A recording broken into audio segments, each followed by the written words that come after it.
To bring to order the Pittsburg City Commission meeting for April the 23rd, please join me in a flag salute. I pledge allegiance to the flag of the United States of America and to the republic for which it stands, one nation, under God, indivisible, with liberty and justice for all. Thank you. We'll open the meeting up with public input. Is there anyone here to speak before us? Come forward, state your name and address, please. I'm Deb Williams, 215 West 23rd Street here in Pittsburgh. I'm pleading with this learned commission to please review the code that the city has against poultry, if there is any code against it. Now, I have read the code. It's very arbitrary. It doesn't have anything in there. The noise ordinance is the first thing, because that's all you hear. But the second thing, the most important, is public health issues. And I have a few things here that I'll pass out for you to see. I mean, I could have given you a lot of them, but West Nile virus, avian flu, you know, and those can all be transmitted through the air. And I think that the public health is should dictate before a trend, because everybody thinks they need to have these in their backyards. Okay, we'll take your handouts if you'd like to bring them up to us, Deb. Okay. And I'll preach to them. You betcha. What? Is there one for each of us? Oh, it's one. Yeah, just, and I highlighted it. Okay. Because it would have been War and Peace. I mean, there's a ton of stuff. Hey, Darren, you guys want to make a copy? We'll give it to Sandy. Okay. Oh, look at Yeah. this. Oh, Yeah. okay. Thank you, Deb. Anyone else to speak before us?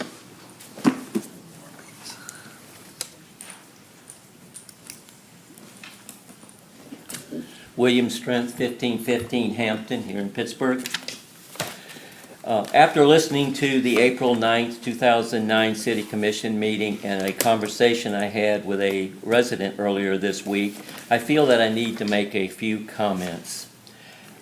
Mr. Hall, at the 69-minute mark on the transcript from the last meeting, said, we had an idea, we had somebody approach us about the development, so we went to the neighboring community and invited everyone in the community to the library to show us what was going on.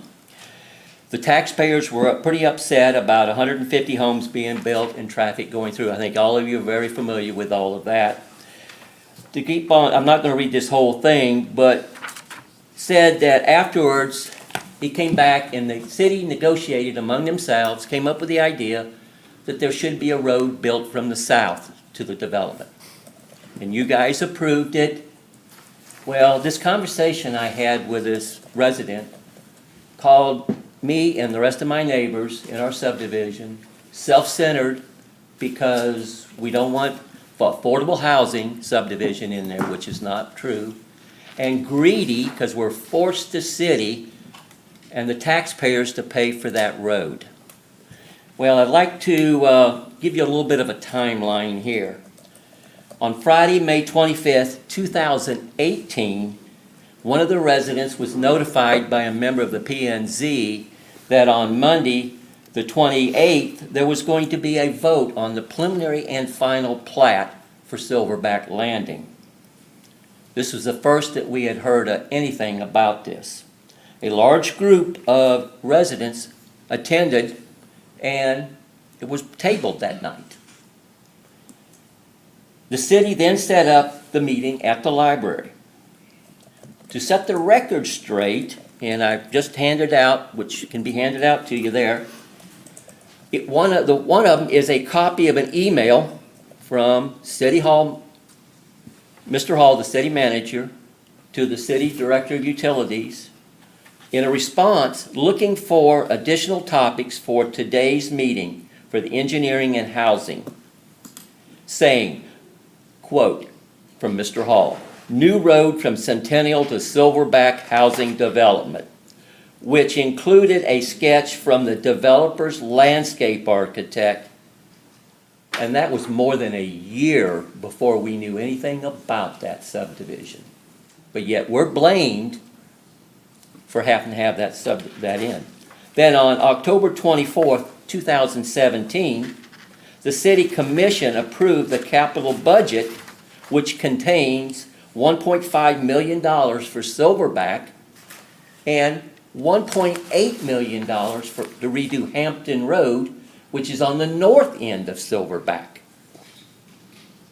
Now, as a developer, I would agree he wouldn't want his entrance coming through our subdivision. He would want his own entrance, but he should have to be paying for it. And the residents of East Hill shouldn't be blamed for the city putting it in there, which they shouldn't be paying for in the first place. Then on October 10th, 2017, the commission approved a contract with Earl's Engineering not to exceed $93,900 for the design of that road. Again, we didn't know anything about it till March of 2018. I feel that Mr. Hall owes all the residents of East Hills and the citizens of Pittsburgh an apology, and that the City Commission should take a real hard look at anything that is proposed prior to rubber stamping what is presented to you. Commissioner Munsell is the only one that ever questions anything, and he is ridiculed by the rest of you for asking questions. Thank you. Anyone else like to come before the commission for public input?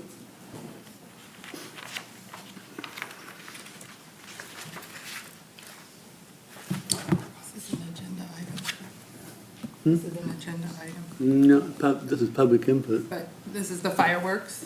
Yes, do I Yeah, wait this is- until, Do you want to wait till the agenda? Well, they don't usually speak at that Okay, issue. That's fine. okay. Let's We go did ahead and, last time. Okay, Michelle Sellers, 302 North Lebec in Frontenac. I own and operate VKC Fireworks. I want to thank you for your time and consideration in revisiting the fireworks license fee this evening. Our intent is to protect our business and try to get a reduction in the firework license fee. My work ethic came from my mom and dad, Mike and Irene Spreitzer, who ran a mom and pop business that was in our family for almost 100 years, the Frontenac Bakery. They taught me the importance of integrity and standing up for myself. I teach algebra and business math at Riverton High School, and I'm hoping this experience will provide the teachable moment and encourage them to stand up in their lives. We all lead by example. When I received the ordinance change in the mail in 2018, I was appalled by the increase from $250 to $5,000. I only expected a jump like that from drug manufacturers. I immediately looked up the agenda for that particular commission meeting and discovered a list of 8 cities in Kansas and their firework license fees. It appeared to me that this was the basis for the city of Pittsburgh raising their license fee. Out of the 8 cities listed, 3 of those cities were inaccurately represented. Valley Center, and on the packet you can see that front page, those were the ones that were listed. Valley Center was listed at $6,000, which is correct if you have a building or tent that is 6,000 square feet. The correct wording for their license fee is $1 per square foot of the tent, stand, or building. This is per the email from the city clerk of Valley Center, which there's a copy of that in your packet. Towanda was listed at $5,000, which again is correct if you have a main building plus 1 satellite tent no larger than 900 square feet. But you are able to have just 1 tent that's 900 square feet, and the license fee would be $1,500. Again, per an email from the city clerk, which is also in your packet. Hayesville was listed at $10,000, which again is correct if you have a building or tent above 1,500 square feet. The city of Hayesville has a graduated license fee. Tents that are 0 to 400 square feet cost $2,500. If the tent is between 401 and 800 square feet, the fee is $5,000. Between 801 and 1,500 square feet, the fee is $7,500. And anything above 1,501 square feet, the fee is $10,000. Now, this was per phone call on April 10th, 2019 with the city clerk. All 8 of the cities listed in the agenda packet in 2018 are cities that are in the 316 area code, which means they are all close to the city of Wichita. Due to population density, it is hard to compare business in this area to business in Wichita. The firework license fee in the city of Wichita is $1,500. As I mentioned at the last commission meeting, I researched the cities with populations between 10,000 and 40,000 to determine their license fees. In the handout you were given, you will see my spreadsheet that shows the license fees for various cities with similar populations to Pittsburgh, and it's organized by city population. The cities highlighted in gray are cities in the 316 area code. And if you exclude the cities in the 316 area code, $2,500 is the highest license fee of those I researched. And I've got backup and ordinances and emails if anyone needs to see any of that at any point in time. While we understand the need to supplement the firework display with firework license fees to reduce the burden of seeking outside donations, we do not feel that the weight should be borne exclusively from the firework tent businesses. Mr. Hall stated at the last meeting that he didn't want the fee to drive business from the community. He also stated that with the $5,000 license fee, the city's philanthropic money can go to numerous other causes in town. I teach my girls and my students to give back to the community. BKC Fireworks has been able to donate to the Pitt State Music Department, Frontenac Girls Basketball Team, Frontenac Junior High Washington, D.C. trip, Riverton Cheerleaders, project graduations from different schools, and the Southeast Kansas Humane Society. The increase in the license fee has taken away our ability to give to philanthropic organizations of our own choosing. We pride ourselves in diversity. We hand select the fireworks that go into our tent from several manufacturers and importers of fireworks, including Black Cat, Brothers, Power Source, and World Class. We like to take into consideration the opinions of our daughters who work in the tents, and they do love to give us their opinion. My oldest daughter's favorite firework is World Class's Guerrilla Warfare, which we purchased from Jake's Fireworks. My second daughter's favorite firework is the Diablo artillery shell by Black Cat. And my youngest daughter can never decide on which one is her favorite because she likes them all. This separates us from corporate tents as we are not married to any single brand, only the quality products we select. We understand the need for an updated fee. It would have been nice to have a gradual increase to a more logical amount. The way the fee stands currently makes it appear anti-small business. Again, we thank you for your time and consideration in discussing the license fee. Thank you. Thank you. Thank you. Anyone else? Seeing no one else, I close public input. Open up the consent agenda. Is there anything anyone wants taken out? I'd like to take out item D, as in dog. Do we have a motion to approve otherwise? You make a motion to approve the consent agenda excluding item D. I second. We have a motion second. All roll call vote. Chenoweth? Aye. McNally? Aye. McNay? Aye. Munsell? Aye. O'Brien? Aye. Matt? The question I have about this is, I know that we do this joint purchasing deal on these kind of things and on the police cars also and other vehicles. Mm-hmm. Do we check the prices from outside sources So on as this, well as this? yeah, so the National Joint Purchasing Alliance is the group that they partner with. So they take a percentage. So they do that, whether it be this one or the Houston Galveston. There's there's purchasing companies that have a board of review, so they get a percentage of mark off of the MSRP, and they have to copy that board with everything, every contract but they extend those contract rates.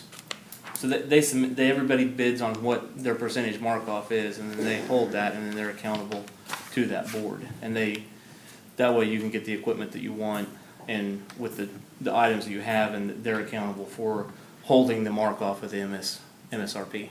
I guess my question is, do we look at the prices from independent retailers? The retail price on a piece of equipment like this is gonna be $90-some-odd-thousand.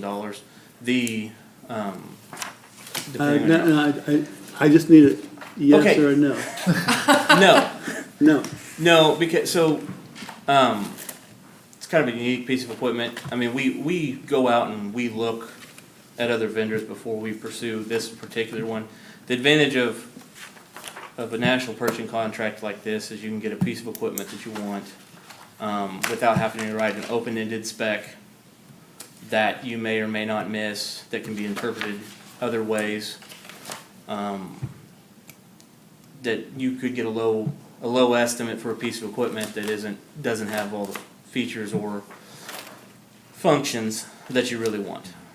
And that's why we try to pursue this. This particular one is a pretty unique piece of equipment, and it's a Bobcat and we have all our other small equipment, our skid steers and our minis are all Bobcat. It's interchangeable with our equipment. They are a national company. We've had real good success with them, and so that's why we look to pursue this with the National Joint Purchasing Alliance. And, you know, we bought, we'll probably come back with some others off possibly Houston, Galveston in the future, and that's how we bought the fire truck, the Pierce fire truck back in 2015, is they were able to get the truck that they like, spec it out, and then they didn't have to write a spec to say, you know, did we put this, was this particular item stainless? You knew that whenever you got this model, you were gonna get this type of equipment on it. Okay. Thank you. Does that, Matt, you showed pictures of that piece of equipment with the attachment. Does Uh-huh. all these attachments Yes. come with that? Yep, that doesn't come with it. They're interchangeable. For that attachment. price? It comes with forks and a bucket, Okay. but they're all interchangeable. So we're buying it for wastewater. Particularly, it's a telehandler for anybody that doesn't. It's actually a telehandler. It's not a skid steer. It's a telehandler, but we're buying it out of the operating budget for wastewater. Particular uses there, or it helps us with pulling the sludge back out of the bay. We can reach in there without getting the skid steer in there and wallering around. Plus the composting piles, you know, it's got a higher reach. You can get the leaves and everything turned on the composting piles. But there's a lot of other applications within the city that we could use. We've had need for a piece of equipment like this. We end up most of the time using the back end of a backhoe or something. But there's a lot of different applications. I mean, we fully intend to use it where we need it within the city between departments. So you have the equipment you need for the wastewater plant. If the other attachments are needed, will they be bid? Oh, I don't need the other attachments right now. Forks, bucket, But gravel if it bucket. is, did it come through this same bid? What I'm saying, Oh yeah, if we got, some of the attachments are actually on, say, the state of Kansas's. okay. This particular piece of, Bobcat has a contract with the state of Kansas that we could actually buy through on the state purchasing contract that extends to municipalities. Right. They have a lot of equipment on there. This particular piece, they usually have skid steers and some mini X's on there. This particular piece of equipment, the state of Kansas doesn't have on their purchasing contract. A lot of attachments they do, but they do have this as part of the national joint. It's on that. So, but at this time, I don't plan on getting any other attachments. Sure. Any further questions, comments? If no further questions or comments, I move approval of item D. Second? It's been moved and seconded. All in favor? Aye. Aye. Opposed? Thank you, Matt. Special presentation, street tax, sales tax street program. Yes, sir. Still me. That's you. Okay, I got 3 pages of outline notes, so buckle up, recline, whatever you want to do. It's your option. So it's been a while since we presented about the street sales tax. I think we did a working day, but prior to presenting to the commission, it's been a while. So just kind of as an overview, kind of where some of the info, where we've been, what we're doing, and moving forward. The city of Pittsburgh has about 140 road miles with 313 lane miles inside of town. We also maintain 29 alley miles that we usually grade, fix potholes, whatever we need to do inside of that. The original program was started we started collecting fees back in July of 2011. We started collecting revenue with a quarter-cent sales tax. That sales tax was renewed in 2016, and then the additional street sales tax was added, another quarter-cent. We started collecting revenues in December of 2017. To date, over the life of the program, we've collected $14,300,000. They said they're going to fix this. We'll see. $14,318,000. We've spent $12,821,000, leaving us an outstanding balance today of $1.4 million. I'm going to talk about that in just a little bit. The current sales taxes, they're both will expire. One will expire in March 31st of 2021.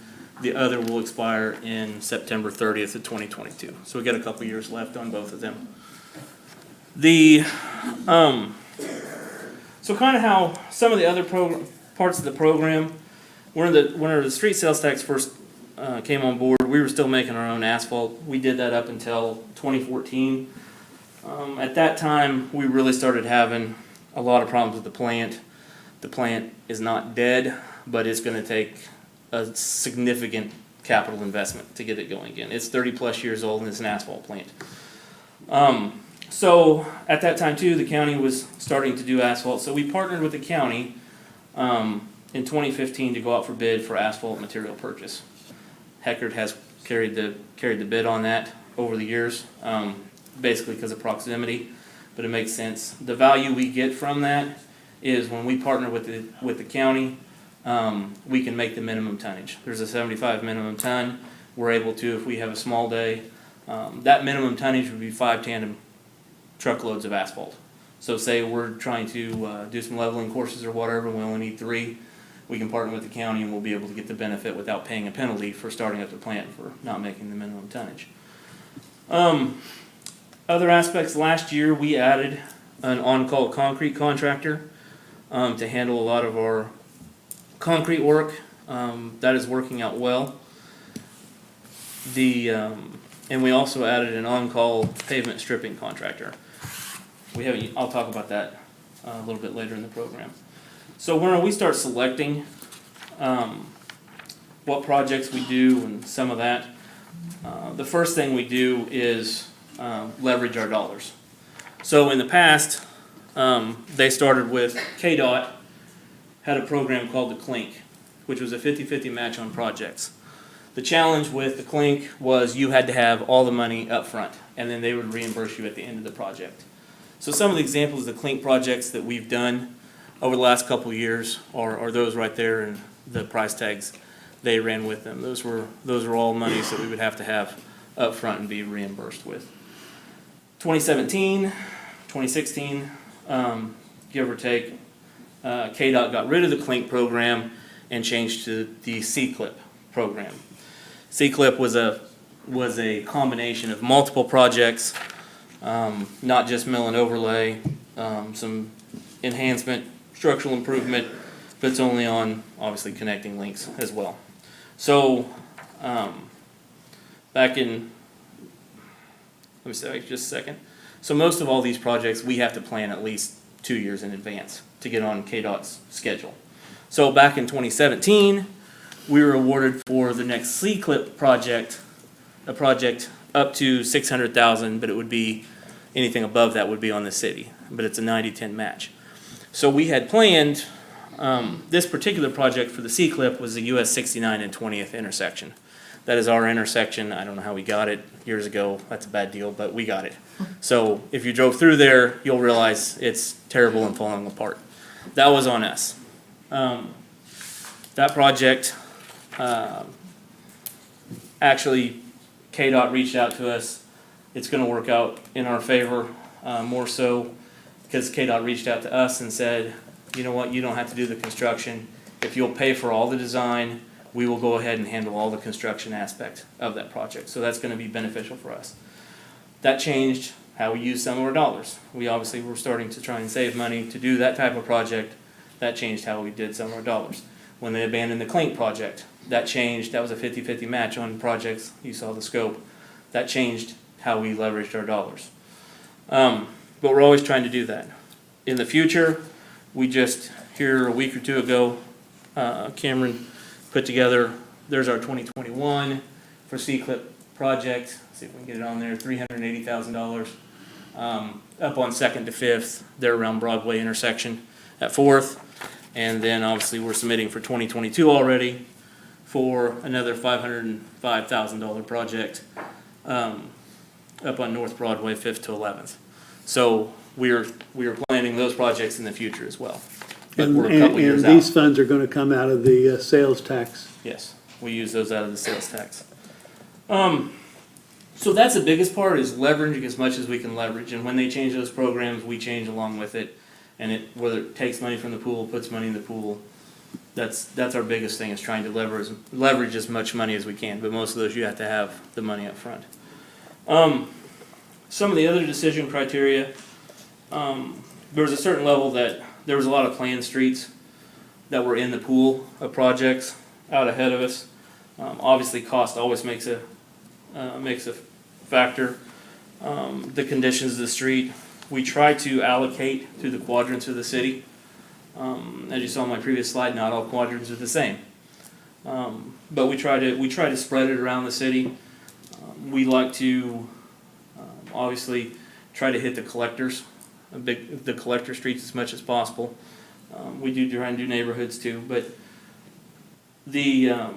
some of it gets into partnering opportunities. We partnered on Free Kings with the county when that was available, to do a couple different sections along Free Kings, where they paid half, we paid half, and we were able to do some of that when they had it available. So we took those partnering.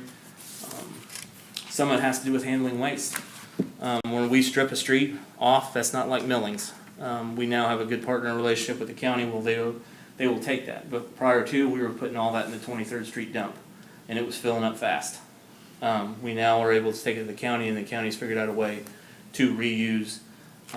It's not millings, but it's the chunks of asphalt, and then they'll mill it and put it into a cold joint. So we're not just piling it all in a dump, which is a good deal. Some of it has to do with emergency situations. Every once in a while, we have a water line blow up in this town, and it makes a heck of a mess. Some of it has to do with some of the development. Examples of that was, we waited on, as some of the stuff down on South Rouse developed between Edge Apartments, the Walmart, the DeVita Center, a few of those that were happening. As those, we kind of sat on our hands knowing that development was going to bring construction traffic, knowing that it needed to be done, but you need to wait till you get the majority of the load off of it, and partner that. The cost for doing a street. Every street is different. The good news is we have a lot of historical data to get us to help budget. A lot of our streets are to the point where most of what you drive around, they've already had an overlay. Most of them, we can't just go lay asphalt on top of them. We've got to strip off the material in some way, shape, form, or fashion. The types of streets we have in our town is with the country style paving streets, which is basically open ditches, no curb and gutter. You can go down, those are obviously the easiest to do. Most of those you can just go lay asphalt right on top of it and go on. Cheapest, easiest to do. We have our full depth asphalt streets, which usually with curb or without. Usually you mill off about 2 inches and put it back. Asphalt over brick streets, that's a lot of our older part of town. Those, we prefer to do stripping of that without doing a milling machine. And there's a reason for that.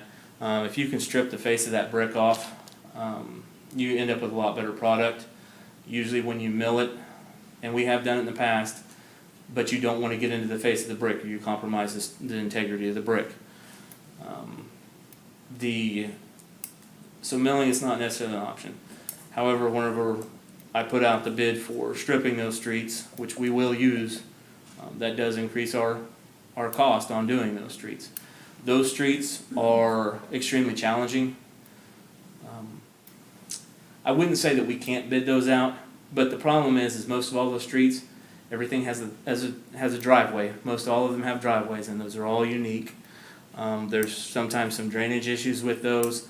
You never know what you're going to get into after you uncover them. They're very labor-intensive streets. A lot of them have the old flagstone curb in them that we try to save what we can, reset, replace. A lot of them require ADA ramps, different things like that. And then, of course, we still have our historic brick streets. We will still try to find someone to do those. I have not forgotten the historic brick streets. Those are a challenge. The amount of people that want to get down on their hands and knees and replace brick in small areas on a street is pretty limiting. But I haven't forgotten, just so everybody knows. Good. Glad to hear that.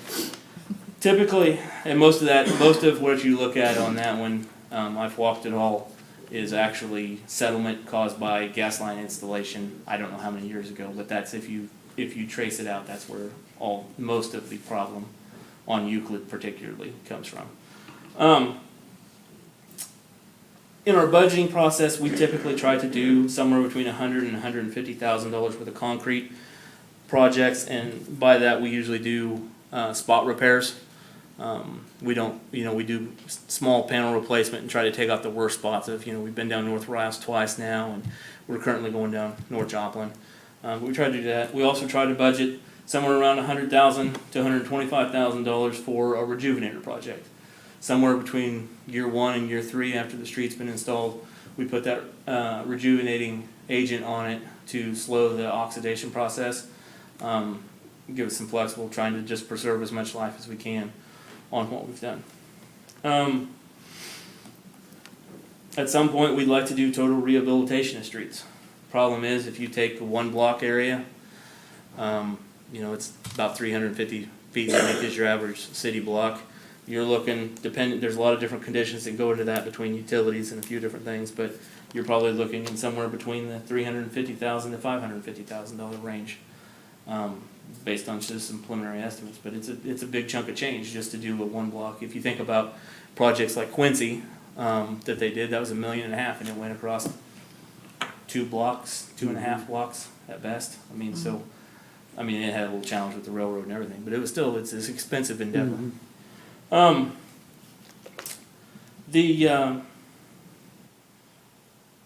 of the past projects where we did do a total rehabilitation, 20th and Broadway, Quincy Street East, and Centennial and Broadway, those are all big rehabilitation projects, but those are all part of KDOT's T-Works program and not part of the city street sales tax. That's how those projects got done. Some of the other challenges that we have with all our city streets is obviously we're setting on a lot of mines, a lot of ground shift, a lot of railroads, there's railroads all over the place that have been overlaid and just went straight over the tracks in different places. We continue to fight drainage issues. I could go on another tangent here, but sump pumps and gutter debris, those are hard on streets. Those are when that stuff sets in the gutters and freeze thaws or sump pumps. That's just tough on streets when you keep that moisture on it all the time.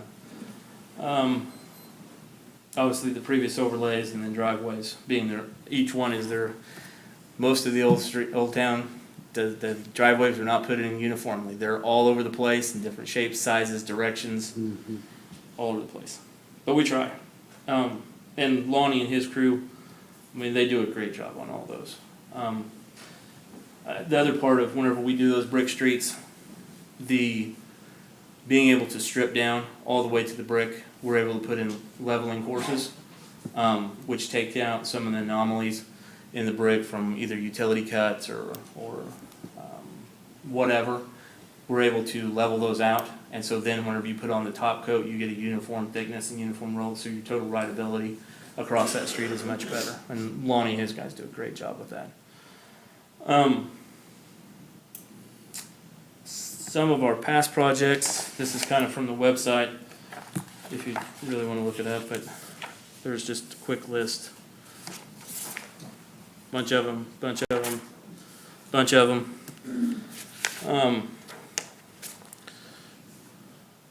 There's a map of, I'll let them, pretend like we get it there, Yeah. maybe.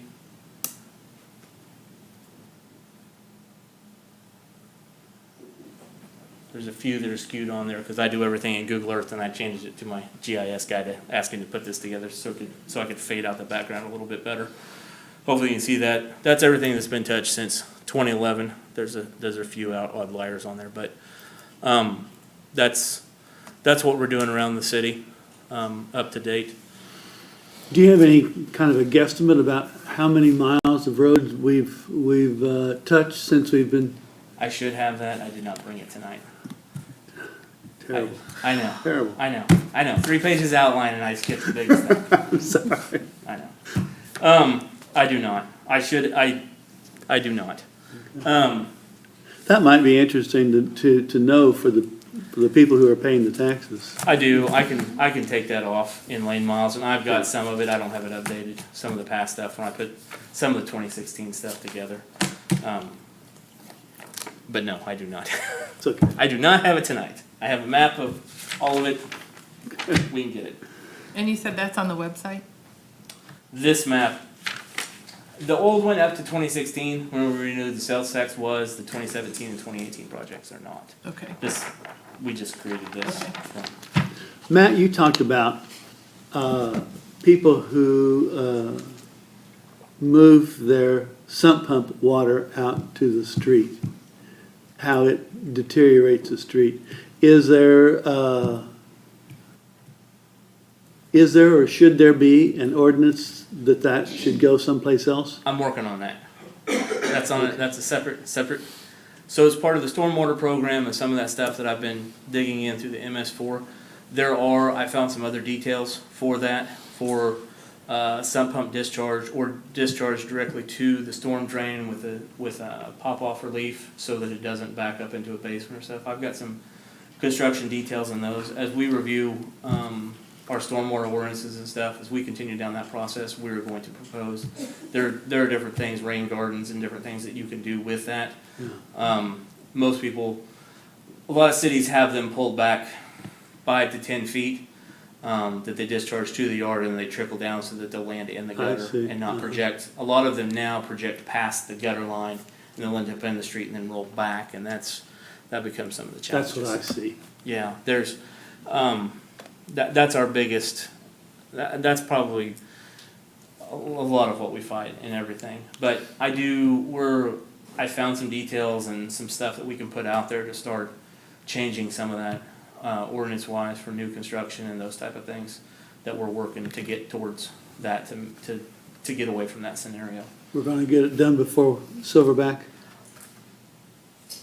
Yes. Well, I've had a conversation. I've had a conversation. Okay. Had a conversation.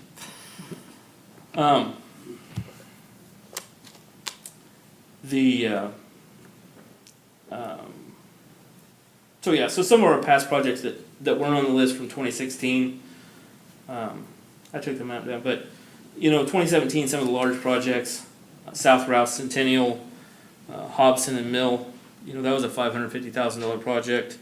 Obviously East Fourth Clink, again, we've already noted. Memorial Drive, out there by the ball fields, that was a $70,000 project. We did Smelter from 10th to 20th. That was a $63,000 project. It was very labor intensive. It wasn't so much in the materials, but it was a very labor intensive project. Some of the small projects, some of the small stuff that we squeeze in here and there, East Jefferson, Broadway to Joplin, the 100 and 200 block of West Park, 27th Street. Those were $30,000-ish projects. The Park Street, that was actually driven by a water line explosion, and it was bad enough that we just said, hey, while we're here, we can go ahead and squeeze down another block or two, and we'll just improve the whole deal while we're here and get it. 2018, last year, the big project outside was the Countryside Edition in West Quincy. That was a $520,000 project. We actually did $200,000 with a panel repair on North Rouse last year, and then our crews did a $275,000. Was 175-ish for our part of the asphalt, and then you add in the ADAs and those type of things. It's going to end up about $275,000 project from Olive going from Kansas all the way out to the bypass. Some small stuff. We partnered with the county again when they did Lone Star, and we paid for our little half of it along the airport side while they were redoing the whole part of that part. We did spend last year. I do have the numbers. We spent $79,000 in patching last year. So those are backfills, potholes, you name it, some sort of patch that went into the road, whether it be cold, hot. We spent almost $80,000 in patching. So back to the future projects. So when I said that we had basically 1.5 million left for the encumbrance amount in reserves, so based on the next line item of the agenda, depending on if you award that or not, that's a $970,000 project. That project we estimated at about 1.2, which the bids are, I'll go ahead and lead into that one. We got 5 bidders from pretty much all 5 bidders that we have in the area. We had a great range of bids. It was a great bid, and it was less than what we anticipated. However, that part of the project, there's also about $100,000 or so dollars worth of concrete work that we gave to our on-call, to Sproles as our on-call, that is being done right now out in front of the Heckard Mill and Overlay, which is required for, if you've seen them up there on North Broadway, the 21st and Broadway, we needed to redo that intersection to improve some drainage and handle that approach. It'll handle some ADA. We're going to try and clean up some of those ADA ramps and those type of things down through there. A couple valley gutters and those type of things. There's a few on the south end too that we have to do, but majority of it's up in the north. We also probably need about $75,000 in contingency, give or take. Once you peel it up, you don't know what you're going to get into. The south end right now, down around the college area, I don't know if you've noticed, but we have a few eternal potholes that have showed up in the last year or two down there that we're probably going to have to put bottoms in and fix those type of things. And that's where we estimate, high, and then work those parts in. You just never know. When we got into East 4th, once we peeled off the surface, there were some parts of East 4th out around the high school that you could literally crumble the base in your hand. There was nothing left sticking it together. So you just never know. So, but on top of that, we haven't paid for it yet, but about $100,000 worth of ADA ramps on Olive Street, North Joplin, from 20th to Atkinson. We've got about $150,000 worth of concrete panel replacement we're going to do up in that area on spot repairs. We currently have 5th Street between Woodland and Walnut tore up. That's about an $80,000 project. 6th Street from Smith up to Walnut, that's about $137,000. Miles from 4th to 6th is $25,000. We also plan on doing, in partnership with the opening of the new middle school, East 13th from Elm to Joplin, about $13,000. East 14th from Broadway to Joplin, it's about an $80,000 project. That was pretty ate up before they ever started construction, but since they started construction, we kind of left it. I don't know if anyone's drove it. We're aware it's a mess, but we're going to partner so that they get a good final project after they're done with all of that. Then obviously we do have a rejuvenator project, which I don't have in this current deal, but we do have a rejuvenator project lined up, about ready to go, out for bid as well.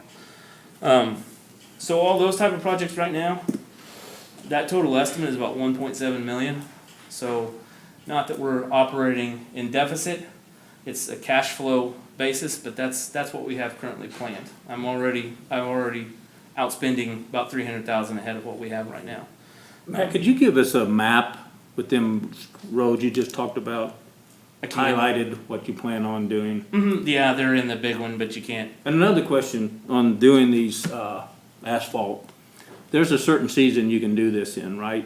I mean, if it's raining and it's wet. Yes, so what we like to do on Fifth and typically on the brick roads, on the brick side streets, what we like to do is like to get in there somewhere around February, March, just depending on what we have going. We like to use the winter to do ADA ramps if we can too, concrete work, because you can get some good days in there. But because we don't push snow on those side streets, we like to get into those and start that stripping process earlier, so that by the time we get our contracts in place, the plant's fired up, you know, all our equipment's hopefully working, the temperatures start to hold consistently, that we're ready to pave. And that's what we've done with 5th and 6th Street, is we get in there early enough. You know, we've worked for a couple months, we're still working on some concrete work and doing some patches and did a couple different things, but, you know, knock on wood, hopefully by early part of next week, we're starting to lay some asphalt down on those. And get those ready to go and start knocking those out is our goal. But those type of streets, it's easier to get in, because, you know, you have to deal with the water valve sticking up and the manholes, if there's a manhole happens to be in the street, and you don't want to catch those, and you kind of got to keep them coned and tapered, and but we try to get ahead earlier in the season to do that. We did the same thing on Jefferson, to an extent, and a few of those other ones that were Olive last year too. We did that on Olive. That we try to get out ahead of that earlier in the year, so that we don't want to get too far ahead of it, but early enough that we can get quite a bit of work done out in front of us, that we're ready to go when it's time to go. So, and it just depends. It totally depends on the year. It's been kind of some weird years, you know, of when the plants typically, up north, it's up in Kansas City, it's a little different than down here. We can get some good stretches of weather during the winter. You know, the casino, they paved it during the winter time. I've paved some big retail lots during the winter. If you can get consistent temperatures, 30 plus degrees, they'll fire a plant, you know, to make it worth their while. But it's all contingent. But most of the time, typically, somewhere around 1st of November to Thanksgiving, you're shutting it down, and until about March or so, because your temperatures aren't there. But stranger things have happened. Just depends. But you fight some of the quality of product you get too, and it has to do with distance and those type of things. Is that you start losing the heat off your asphalt in mixing and commuting. Dang, I should have told you to save your questions to the end. Now I'm all thrown off. You talk about Sorry about potholes. that. I'm getting there. I got 3 Well, pages. We're going, it's a half hour, so we gotta Okay. get there tonight. So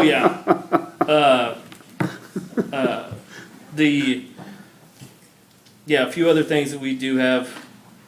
So yeah, we got lots of stuff out there, things that we know about, things that we'd like to do after we finish the South Rouse project. There's some neighborhoods down there we'd like to take care of. There's Cedar Crest that's falling apart. I know there's a duck pond in that street. We tried to fix it a couple years ago.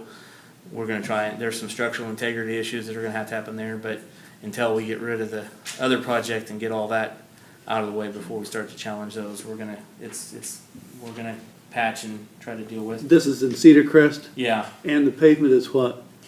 Asphalt? yeah, it's a full depth asphalt.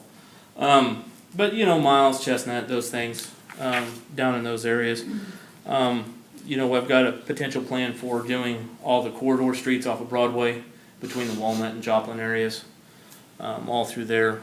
You know, that probably is $2.5 million worth of work, give or take, depending on how it goes there, but there's a lot of work there. Potholes, item 6.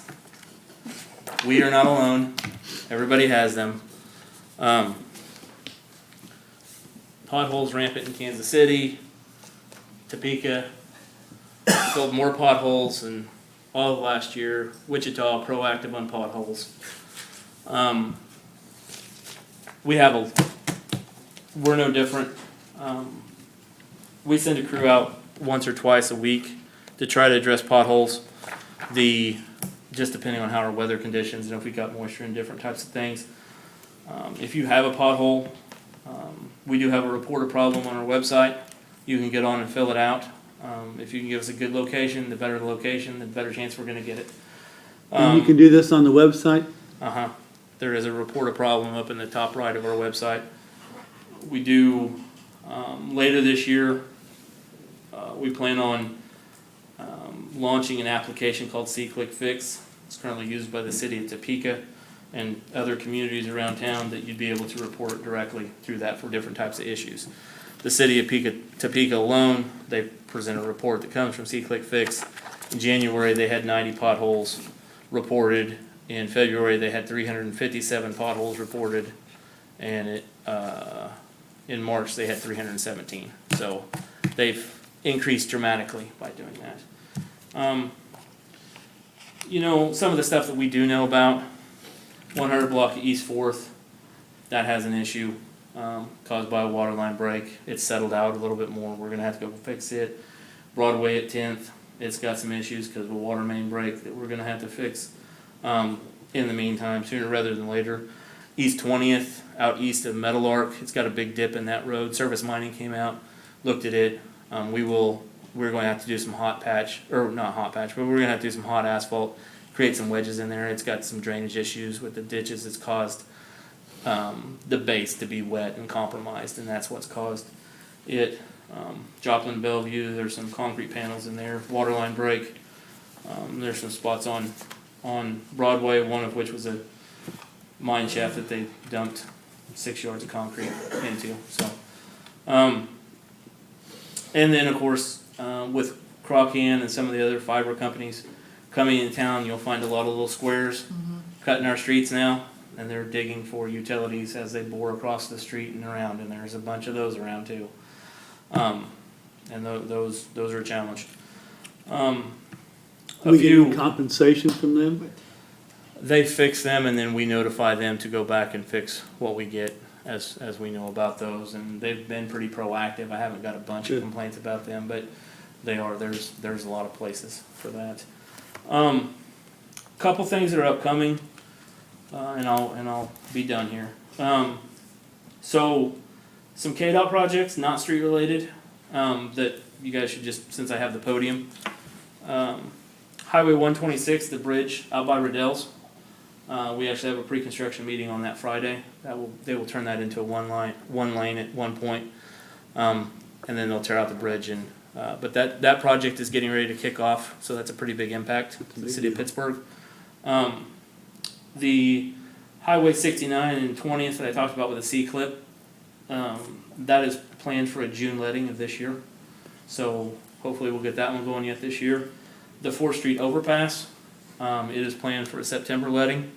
We're currently going to be working on some water line relocate associated with that project down 4th Street later this year to get out of their way for that deal. But You're talking about bid lettings uh-huh. on the, and what's that, like 2 years after they bid the project to Oh no! Once they let They it to can find a bid, contractor. it's about 2 months. 2 months? Okay. Yeah, they'll award. I mean, obviously it comes with budget, but they'll award it. They'll get their contracts and bonds, and usually they start.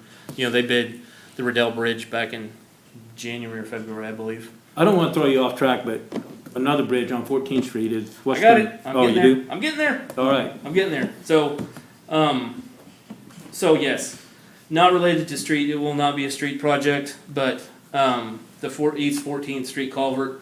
It is old. We're doing that as part of a stormwater project. Olson Associates currently right now is doing final design on that. They've done the drillings and everything like that. We're working on that. I hope to have that out to bid this summer to replace that one. I already talked about East 20th. The ditches along Georgia. Oh, you gonna do something about those? I got those. Those are on stormwater too. Wow. Those are on stormwater too. Those are challenging. I mean, they're the old WPA ditches. They take a lot of water down through there. They also have utilities under both sides of them. I mean, there's some definite challenges with that. Okay. Are we going to change where we're putting our utilities now so they're not under the roadways? We are trying. That is a. We spent a couple weeks trying to see how that could logically be feasible. We try to be proactive. Some of what we did with Hobson, we relined all the sewer lines and put the water lines outside of there. We've just done that to Fieldcrest. as well. We're gonna try to be, we probably won't be able to get them all. Sure. There's too much, we can go farther with the street budget than we can with water line relocation, but as we get the opportunities, we continue to try and move everything out into the right of way as much as possible and out from under the street. So, Save us money down the road. yeah, and sometimes even when they're, we just, 2 weeks ago today, we had a blow up out at Lakeside Park, and the 12-inch blew, and it's clear up in the right of way of the park underneath that sidewalk, on the east side, but it rippled clear out into the street. Thankfully, we haven't done that road yet, so we'll get it, but, you just never know. But yeah, we do, that is something that we look at and consider. If we can do that out ahead of time, we will. Good. Anything Any else I other can answer questions you, for Don? Matt? I don't know if this is a question or a statement or both, but you ended up answering most of the questions I had. But back to like the very first thing that you said about that asphalt, the 30-year-old asphalt plants that we have sitting around. The very first thing that popped in my head was I know, because I've been researching this, there are a lot of new sort of green and recycled technologies associated with new kinds of asphalt. If anybody is thinking about that, wouldn't that be a cool thing to start here in Pittsburgh? Like new technological green asphalt if we're gonna have to like completely redo the whole thing anyway? That's not a question, that was a statement, sorry. The main thing about that plant is it doesn't work. I mean, it can work. It's got some major issues. We've always had it since I've been here as a fallback in case somebody that was providing us asphalt priced it so high, but there's some serious issues with it. Yeah. Well, maybe what's, But we not could to always- interject, but I'm not trying to think what you're thinking, but as we move along, to think about replacing that with, It is. Something green. If, is that what you were thinking? Yeah. Okay. Yeah, my As preference is it we don't currently- replace it. We get Huh? something Yeah. else. Well, yeah. That's right, that's I mean, right. We've consciously not spent money Sure, yes. because it's got some real big yeah. Yeah. issues. Issues. But Matt's done a good job of at least keeping it alive, so we would never be at the mercy of the market, which is, Okay. but your point's great. I mean, Somebody think about that. something else than hay and mud, right, and gravel? Yep. So I have a question. That Cedar Crest, was that street put in by the developer or did we put that in?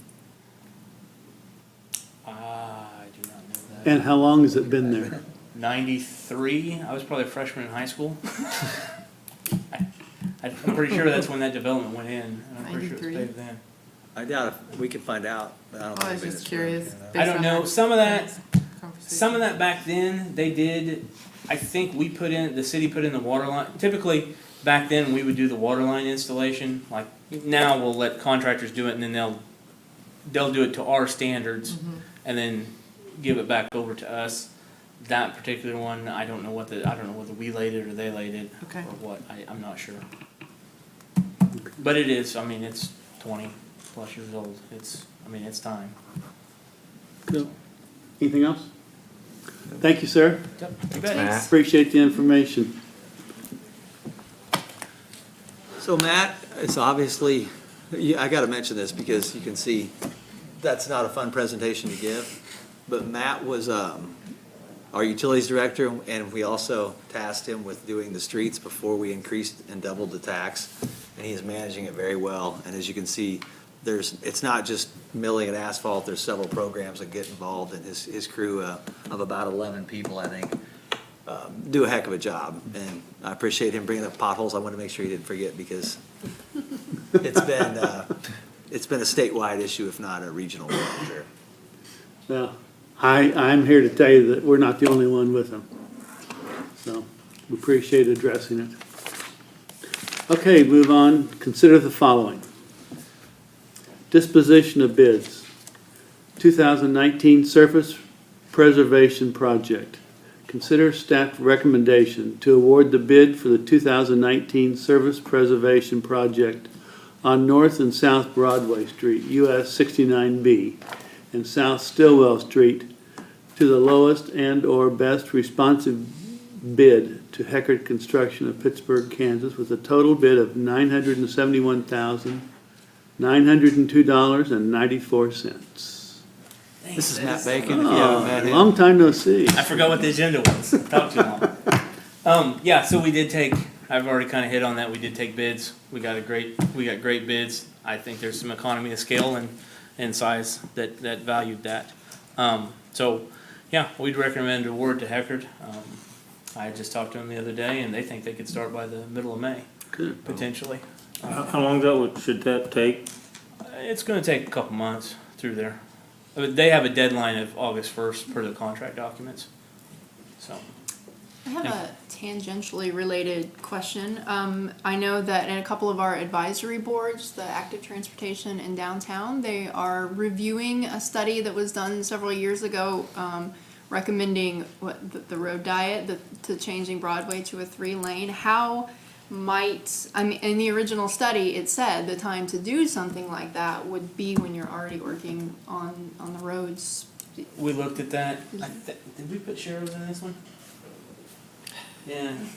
I'm tapping out here. Yeah, good job, thanks. We had Olson Engineering, they're the ones that came up with the bid documents on that, and they took a look at what we could do. With the speed limit on North Broadway right now, we can't do any changes there because of the current speed limit there. If it were to get lowered in the future, we could put Sharrows in there. We looked at the South Broadway portion there, the possibility of going to a 3-lane. And, with the amount of traffic that goes through there, they cannot support going down to the 3-lane, but I believe they're looking at doing Sharrows. So the speed will accommodate that.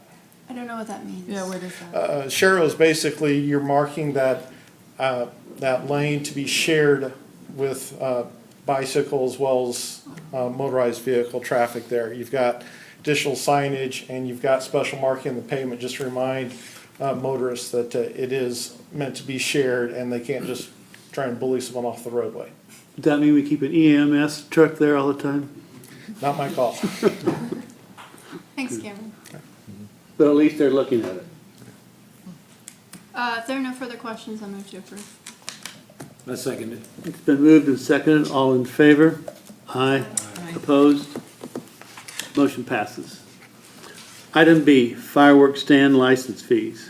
Continued discussion regarding the annual license fee associated with fireworks stand. Take action deemed appropriate. At the last commission meeting, we had a presentation, and we had a response actually to one from the meeting before, and Commissioner Chenoweth asked that we put this on the agenda. So it is on the agenda. Be happy to answer any questions or. Well, I would like to share my thoughts, such as they are. And that's that, I did vote yes on this when it came up a year ago, but I do feel like that there was additional information, and I did learn a lot more about it, so I'm glad that we were able to revisit this. I like the problems that this fee solves, the problems of not having to do a fundraiser, because I don't think government should be in the business of doing fundraisers in order to have something really cool like our citywide fireworks, which I think is important asset to the community. So I like the problems that this fee solves, but I don't love the solution of that fee that was raised so much. And I agree that it should have been raised at least at the rate of inflation, every year incrementally. But that didn't happen. And so I am not opposed to a raise, and even a significant raise over $250. But I just can't get past the fact that this could be in the future a deterrent to small businesses, and that we don't put this sort of burden, this fee, on any, not that I know of, on any other business to raise money, for community events. So for my issue is just simply one of fairness, and I would support a higher fee, but to me it does just seem like that 5,000 is a little more than I would like to get behind. Those are just my thoughts. I agree with you, Sarah. I think that fee would, and it does hurt the small business that's trying to operate a fireworks stand at that cost. I agree, maybe we should have raised it over the years, but going from $250 to $5,000 is quite a raise. That was kind of hard for them to absorb, and I agree with you. I think we need to look at lowering that, something that may be more helpful to them. And I was looking at this map of the state they had here, and everything in that 620 area code, I take it was, did you say it was $2,500? The highest in the 316, or let me rephrase that. Highest outside of the 316 area code was $2,500. 2,500? I'm sorry. Go ahead. I was just gonna say, I mean, I agree. Hindsight's always 20/20, and it would have been nice to have a gradual increase. But I've not heard any evidence that it's hurting current businesses, Pittsburgh businesses doing fireworks stands in Pittsburgh. I've not heard that it's hurting nonprofits. I've not heard from nonprofits that they feel that they didn't get as much money. And I appreciate the position you're in, but you're also an outside vendor coming into our community. So I don't like how we got here, but even if we lower it this year, you know, we may have to increase it in the next years. And I would say let's just keep it where it is and learn from this and not do this in the future. The nonprofits, though, they don't operate the stand, they work for the people that. Right, but we've not heard from anyone, but one Well, outside I have, vendor. I don't know, Have other you? than sellers, I've heard some people, and I don't know who operated the stand down by Mazzio's. I went, Mazzio's, and she's the one that their profit was actually cut. I can verify that the stand across from Jake's Fireworks, their company did not cut their percentages. She was willing to come here today. Lori Scanlon from Riverton does it for the Riverton Church. So again, an outside group. I agree, as an outside group, but we've lived in this community. Like I said, I've been in Frontenac, and my family's around the Frontenac Bakery years. And I appreciate all that, Michelle, but the bottom line for me is that if people have a concern, or if we hear concerns, our responsibility is to then direct them to the city staff to solve. So Chuck, if you're hearing from people, the city needs to know so they can say, yes, indeed, there is a problem. If we just don't do that and we say, well, I've heard from people, it's really just our opinion. And at this point, there's no other evidence than you guys that it's a concern, so. I agree with that. And you talk about the sellers being outside vendors coming in. 2 or 3 of the other big vendors are outside of Pittsburgh also. And I suppose they're coming back again this 4th of July. We don't know that, but we will soon, I'm sure. So I also am sorry that we haven't been doing this incrementally, but we haven't, and to me, it's where it is, and I think the income goes to a good project. I don't mean to use the word good project. A project that this industry supports. So I think it's fine by me. And I'm in agreement with Patrick and Don on this. I wish that maybe we could have gradually come up to this, but I think rescinding that at this point is going to be pretty difficult. You know, we talked about maybe having nonprofits coming before us, and at that point we could issue them some type of, if it's strictly a nonprofit, having them come up and before us. So I really think, I really, my heart goes out to them, and I think this was a big increase. I think it's hard to rescind now, and I think that big picture, the city gets a fireworks display, and so that's why I'm going to support it. I have just one thing that I wanted to say, that I was not contacted or talked to by anybody other than the seller's public presentations in these meetings. By anybody saying that this either hurt them or did not hurt them. I'm looking at it more in a standpoint for future business. If there was ever somebody that wanted to start something like this up, this fee might be a deterrent. So that's where I'm coming from, a more general, a very objective standpoint. And on that, I would like to, I guess I don't know exactly how to say this because I've not yet done it before, but I would like to make a motion to, I don't know, reconsider a dollar amount on the fireworks fee. Is that how that works? I'd second your motion, Sarah. It's been moved and seconded. All in favor of reconsidering the fireworks fee, vote aye. Aye. Opposed?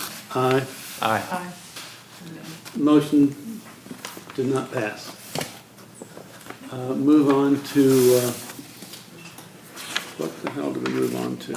Non-agenda reports and requests. Commissioners, so as a follow-up to the public input received on April 9th, we had some comments about one of our pieces of legislation, which is a breed-specific ban. It's obviously it's a public safety issue. In this case, the ordinance that we have, I think, goes back to 1986. So none of you and none of us were probably here, but at the same time, it is on the books. We visited a couple of times. Tim said he was here, so which is why he's at the mic. He wrote it. So I've asked the police department. Obviously, the animal control officer works in the police department. The police department, in conjunction with the fire department, are really our public safety agencies. And so I've asked them if they'd like to at least comment, kind of bring us up, give us some history, whatever it takes, answer your questions, and make sure that we address the comments from April 9th. So Tim, thanks for coming. You bet. Mayor, Commissioners, thanks for allowing me to be here at my first opportunity to address you as your new Deputy Chief of Police. So I appreciate that. You know, this is a difficult issue. There's a lot of concern on both sides of this issue. I was here when it was originally passed. I can tell you it was contentious then, just as it's contentious across our country today. Just to highlight, there's been a lot of studies concerning pit bulls and pit bull bites. A couple of them, I want to point out, Centers for Disease Control conducted a study in the mid-1990s. They looked at dog bite fatalities from 1979 to 1996. Overwhelmingly, pit bulls were associated with those deaths. There's a website and I apologize, I should have wrote it down, I did not. But it talks about, they tracked from 2005 through 2017 dog attacks that ended in fatalities. And in 66% of those cases, the offending dog was a pit bull. The second most offending breed was Rottweilers at only 11%. So you can see a vast difference between those. You know, we respond to calls for pit bulls in the city on a regular basis. We responded to approximately 89 calls in 2017 and 92 in 2018. So a couple of things. One, obviously it's a concern to our citizens. They call in and report pit bulls. And two, sometimes there's confusion. Folks will call in and say it's a pit bull, and we go check, and actually it's not a pit bull. It may be something, a boxer type breed, a bulldog type breed that has those appearances, but they're not part of that pit bull. So we address those as they come up as well. You know, we've experienced severe injuries as a result of a pit bull attack. We had a young man who was 14 years old, was walking up Michigan Street several years ago, unprovoked attack by a pit bull, and it got him in the face. He had to go over to Joplin, have some reconstructive surgery and things to deal with that. We've had some pets attacked. Some have survived, some have been killed. Back in about 1998, 1999, we had a couple of pit bulls that were in the city illegally. Obviously, a owner that didn't care, and irresponsible. They got loose and attacked, I believe, 4 different pets, one in a backyard, mauled it, and they were seen close to the school. We put Lakeside on lockdown. We had street department, we had fire department, we had sheriff's department, we had PSU. We had everybody, all hands on deck trying to run these pit bulls down. We were scared to death it was going to get on a school. And obviously, we were able to locate the owner and dealt with that. You know, we do have a dangerous animal ordinance that covers any type of biting, menacing dog. Our concern here is that the dangerous dog ordinance is reactive. We can only go after and declare a dog dangerous after something happens. When you look at the pit bull, the bite, the strength, and all those issues associated with it, therein is our concern. So if you think about it in this respect, our pit bull ordinance is proactive. It allows us to identify pit bulls and take action, and it's a safety issue to us for the community. Is it fair? I can't say yes or no. I can only legislate and regulate dog breeds. I can't regulate irresponsible owners until something bad happens. And therein is our concern. And so our recommendation would be to leave the ordinance as is. And of course, I'll be happy to answer any questions.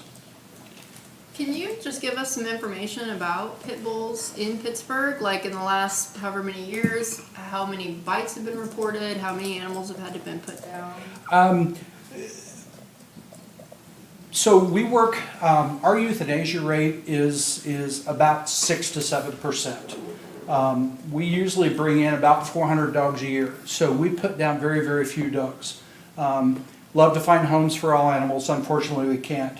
One of the big reasons that we put dogs down, though, is usually illness. Parvovirus, once it invades our shelter, it's just insidious what it does to pets. And very little hope once they're infected with that. So that's the primary reason why we euthanize. We have euthanized at court order some aggressive dogs. The dogging case that I was talking about, the 14-year-old that was attacked up on Michigan Street, those dogs were put down. You know, we try to find homes for our dogs, and our animal control folks are great. We have dogs in Tennessee, Nebraska, Minnesota, Michigan, North Dakota, South Dakota. My animal control folks come in on Saturdays and load dogs into planes because there's a group of pilots that volunteer their time to fly dogs to forever homes throughout the Midwest. So great things we do. We have some pit bull rescues that we work with that specialize specifically in finding homes for pit bulls. So to give you a number, it varies. I can tell you we've had some animals bitten. We've had some people bitten. More often than not, the individuals say they don't know the ordinances, but you know it's been around for a long time, and we're very proactive. If we receive a complaint, we go out and we investigate right away. And as I said, sometimes they're not. But if they are, we try to work with the owners to get them relocated outside the city. We have the rescues available and things like that. So impounding is a last resort unless there's a reason. If it's bitten, menaced, running large, any of those things. Any other questions or comments? I see no reason to change the ordinance. No, I see no reason to change it. Thank you. Okay, Appreciate thank it. you. Thanks, Tim. I think that closes the session. Looking for a motion for adjournment. So moved. I second it. Been moved and seconded. All in favor? Aye. Aye. Opposed?